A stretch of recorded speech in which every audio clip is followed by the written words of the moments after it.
En 1882 se inauguraba la línea ferroviaria Valladolid-Ariza que conectaba Castilla por Cataluña pasando por Zaragoza para contribuir al intercambio comercial entre ambas regiones. En 1884 se abría el tren económico de Valladolid a Medina de Rioseco, llamado más tarde Tren Burra, con el propósito de acercar el trigo de Tierra de Campos a Valladolid y después, por la línea anterior, llegar hasta Cataluña. En 1878 se presentó un primer proyecto para construir un tranvía de tracción animal que, aunque no llegó a materializarse, sirvió de base para el definitivo tren de vía métrica con tracción a vapor. La construcción se inició en 1881 y finalizó en 1884. El trayecto del tren económico tenía una longitud de 42 kilómetros, la mayor parte llano y recto. Las curvas tenían radios entre 60 y 85 metros. La pendiente máxima era de 32 milésimas en 450 metros. Tenía 6 estaciones, 2 apeaderos y un cargadero en su recorrido.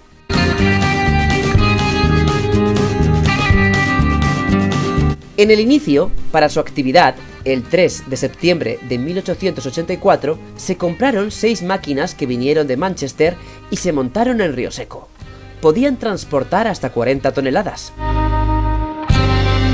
En 1911 y 1913 se compran 2 máquinas belgas que podían transportar hasta 50 toneladas. Tenían mayores dimensiones que las antiguas, lo que obligó a reformar estaciones dándolas una mayor altura y aumentando el radio de algunas curvas. Por orografía, algunas curvas no pudieron reformarse, lo que obligaba a que el tren tuviera que disminuir en ellas la velocidad. Si unimos a esto la mala calidad del combustible, esa lentitud en algunos tramos originó el apelativo cariñoso de Tren Burra.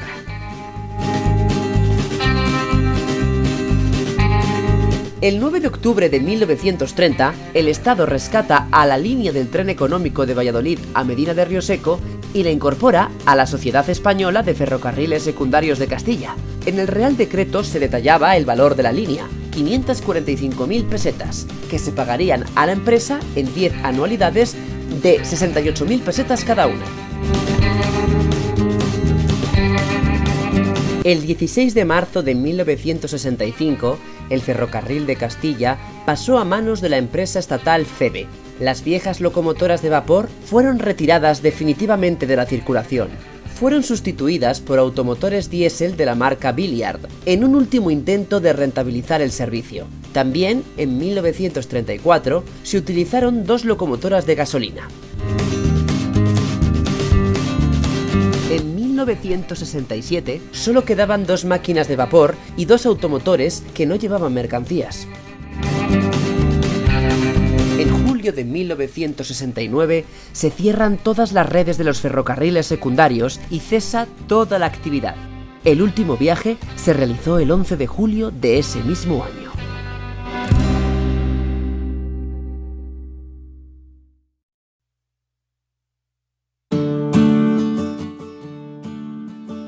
El primer documento oficial que se conserva sobre el tranvía data de 1876, cuando los encargados de su puesta en marcha se dirigen por escrito al ayuntamiento con un primer proyecto ya redactado, y lo hacen para solicitar una reunión con los regidores del pueblo para reconocer el terreno y el recorrido que tendría el entonces llamado tranvía.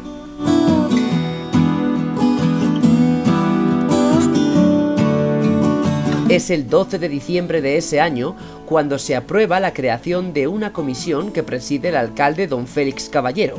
En esa misma acta se refleja la aprobación de la petición del delegado de obras para iniciar un expediente en la cesión de los terrenos necesarios para la construcción del trazado, también para la estación y las dependencias necesarias para el funcionamiento del tranvía que, partiendo de la estación del norte de Valladolid, termina en Medina de Rioseco.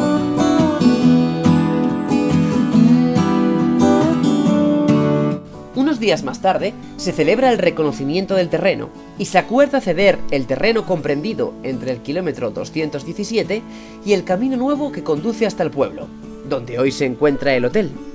El expediente se expuso al público por el periodo reglamentario de 20 días para recoger alegaciones y enviarlo posteriormente al organismo correspondiente.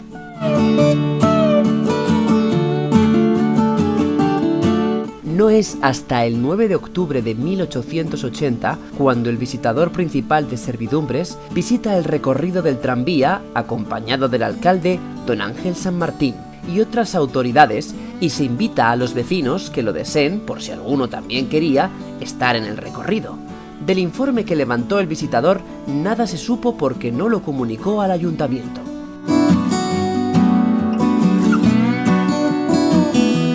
En noviembre del año siguiente, el alcalde y el secretario son llamados a Fomento para que examinen los nuevos planos del tranvía. Y cuando llegan allí, se les comunicó que el tranvía tiene un nuevo trazado y que además se va a sustituir la locomotora de sangre por una de vapor.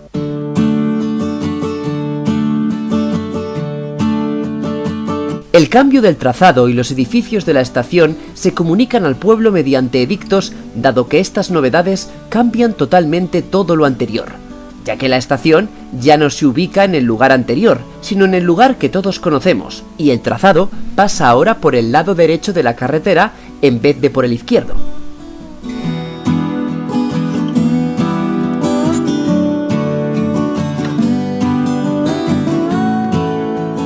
Ante todos estos cambios, el ayuntamiento elabora ese mismo año de 1881 un informe en que se recogen todos los nuevos trámites y expone nuevamente al público, por el plazo de 20 días, en los lugares de costumbre para recoger sus alegaciones y observaciones sobre el nuevo trazado. Con fecha 18 de noviembre, certifica que no ha habido ninguna reclamación ni observación al cambio de trazado y el cambio de motor de sangre por el de vapor.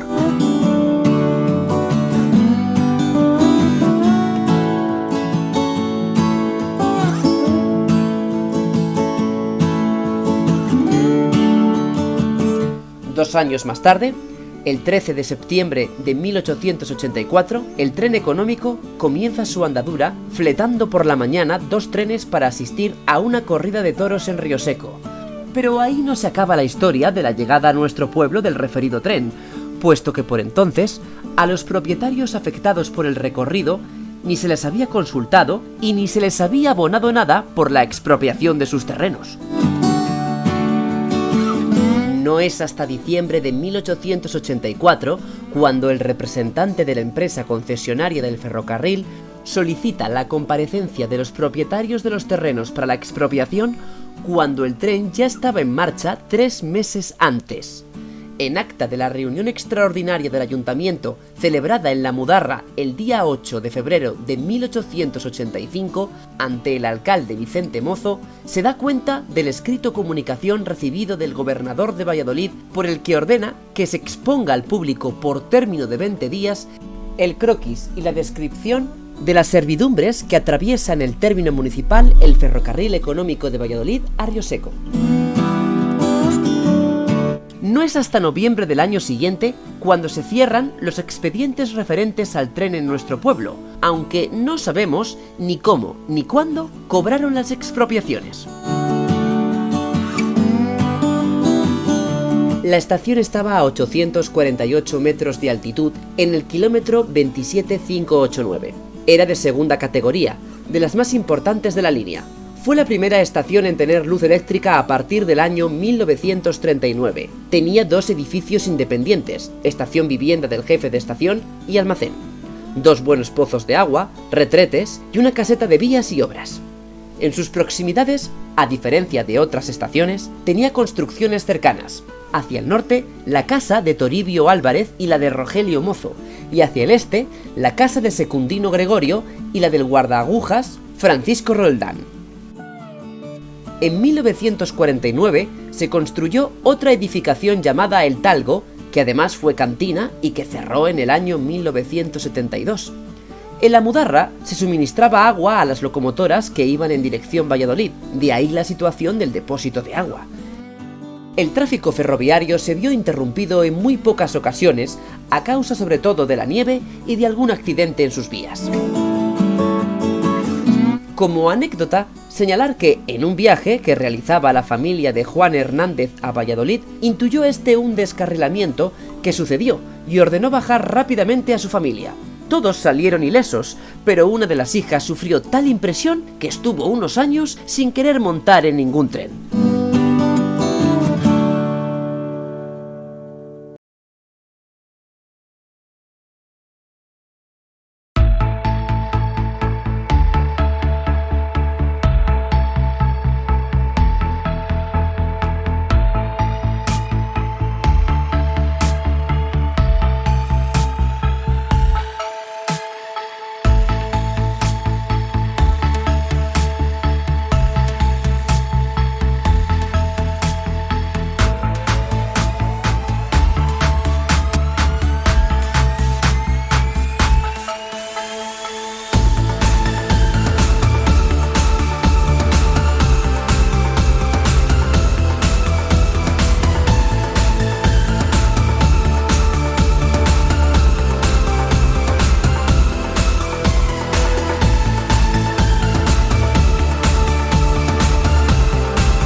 Los empleados tenían el privilegio de viajar gratis en los trenes, e incluso en otras líneas férreas más importantes tenían derecho a descuentos en los billetes. Además, podía acudir al economato de Renfe y en los últimos años, los niños, hijos de empleados, recibían regalos de Reyes.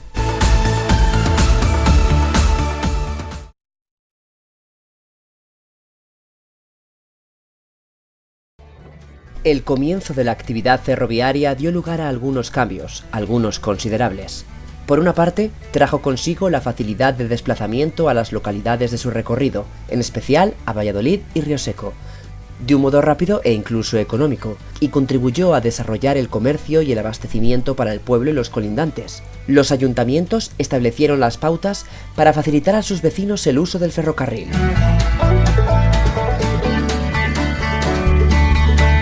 Pero por otra parte también tuvo consecuencias negativas. En un acta del 20 de abril de 1885 se dice, entre otras cosas, que creen conveniente y oportuno hacer una modificación en los impuestos municipales, porque el ferrocarril económico se halla ya en servicio público y debido a su tránsito ha disminuido en gran parte el de carruajes y coches que cooperaban con el pago de impuestos en sus estancias en las posadas, consumiendo los piensos, cebada, avena, trigo que el municipio tenía como impuesto o consumición vendido en las posadas para los animales que movían carruajes y coches. Además, constan también escritos de quejas de vecinos que, dedicándose en sus tiempos libres de faenas agrícolas al transporte, serían perjudicados en esta tarea, pues el tren hacía esas mismas tareas.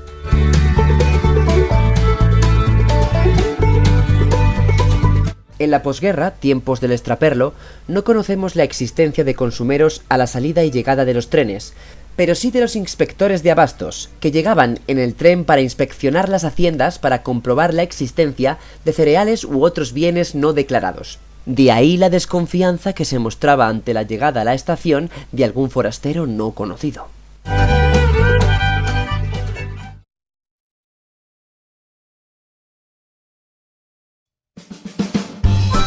El tren deja de funcionar en julio de 1969. Unos meses antes, el jefe de estación Marcelino Reglero ya había sido trasladado a Valladolid y de forma interina ejercía de jefe de estación Juan Hernández, que fue el encargado de cuidar las instalaciones hasta la entrega de llaves y firma del importante finiquito a los empleados. El ayuntamiento, en 1981, se interesa por sus terrenos. Feve comunica que pueden adquirirlos, pero pagando, claro. Las instalaciones son abandonadas y con el paso de los años, el deterioro y la rapiña se apoderan de las mismas hasta que ya solo quedan en pie las 4 paredes que delimita el perímetro de la casa principal.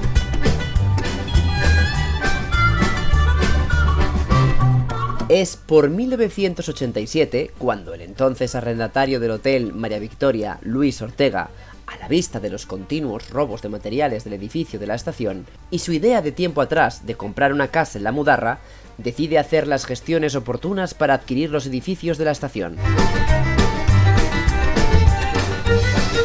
Acude a la subasta pública que celebra en Madrid Feve el 28 de diciembre de 1987, y le son adjudicados los casi 9.000 metros cuadrados que ocupa el solar, así como los edificios y construcciones que contiene por un total de 890.100 pesetas.